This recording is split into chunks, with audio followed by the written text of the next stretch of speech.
NID আইন রহিতকরণ অধ্যাদেশ 2025-এর খসড়া নীতিগত রহিতকরণ, এটা হচ্ছে এনআইডি আইনটা যেটা অধ্যাদেশ যেটা সেটা রহিতকরণ অধ্যাদেশ এর খসড়া নীতিগত চূড়ান্ত অনুমোদন সংক্রান্ত উপদেষ্টা পরিষদের সিদ্ধান্ত বাতিলের প্রস্তাব অনুমোদন হয়েছে। এছাড়া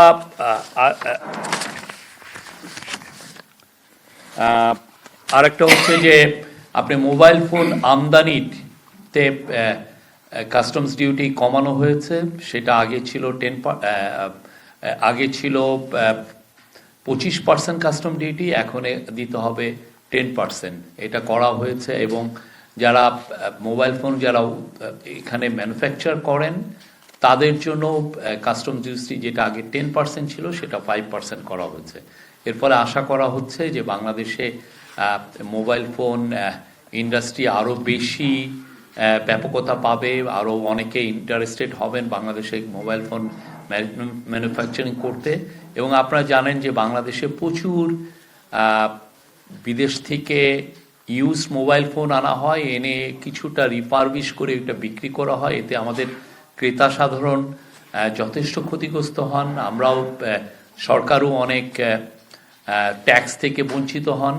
তো আশা করা হচ্ছে যে এর ফলে দেশে মোবাইল ফোনের ইউজ মানে যেগুলো ইম্পোর্টেড এবং যেগুলোকে যে সমস্ত মোবাইল বাংলাদেশে উৎপন্ন হয় তাদের চাহিদা বাড়বে এবং এগুলোর দামও কমে আসবে। আর একটা আজকে কালকের বিশাল জানাজা জাতীয় নেত্রী খালেদা জিয়ার কালকে জানাজা ছিল এবং দাফন ছিল রাষ্ট্রীয় ভাবে, তাকে রাষ্ট্রীয় সম্মানের সাথে তাকে দাফন করা হয়। সে বিষয়ে আলোচনা হয় এবং সংশ্লিষ্ট যারা ছিলেন এই বিশাল আয়োজনে, যাতে সিকিউরিটি এবং অন্যান্য বিষয়গুলোতে তাদেরকে ধন্যবাদ দেওয়া হয়। আজকে আপনারা জানেন কিছুদিন আগে বাংলাদেশ লেবার অ্যাক্ট হয়েছে।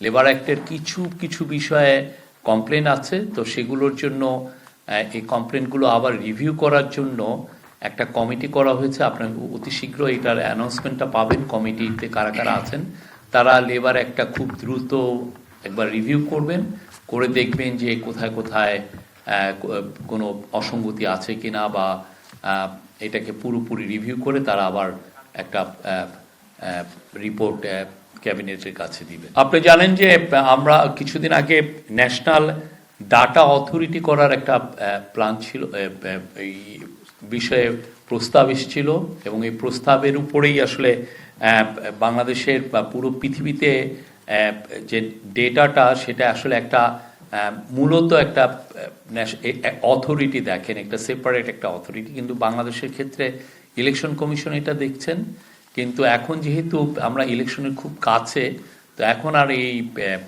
যে আগে যে প্রস্তাবটা এসছিল যে এনআইডি সেপারেট একটা এনআইডির জন্য অধ্যাদেশ, সেটাকে রহিতকরণ করা হয়েছে। বিকজ আমরা চাচ্ছি যে ইলেকশনের প্রসেসটা যেন কোনোভাবেই ডিসরাপ্টেড না হয়, কোনোভাবেই নতুন কোনো এক্সপেরিমেন্টেশন যাতে এটাকে অ্যাফেক্ট না করে।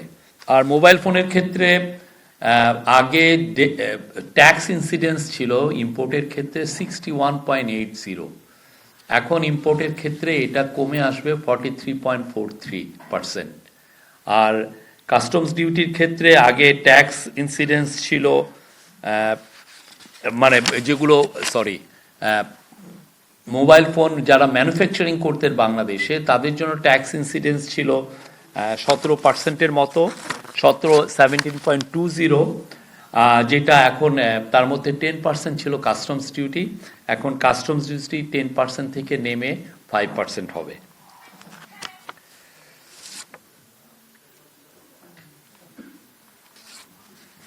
আমাদের হজ ব্যবস্থাপনা নিয়ে আজকে আলোচনা হয়েছে। একটা বিষয় স্পষ্ট দেখা যাচ্ছে যে সরকারি ব্যবস্থাপনায় যারা হজে যাচ্ছেন এরকম কোনো কমপ্লেন আমরা শুনছি না, যতটা প্রাইভেট যারা হজ এজেন্সির মাধ্যমে যাচ্ছেন। তো তাদের বিষয়ে একটু আলোচনা হয়েছে নতুন করে কিভাবে এই পুরো বিষয়টা হ্যাসেল ফ্রি করা যায় এবং যারা যারা এই কাজগুলো মানে এই নেগলিজেন্স করছেন তাদেরকে কিভাবে আইনের আওতায় আনা যায় সেই বিষয়ে আজকে ডিসকাস।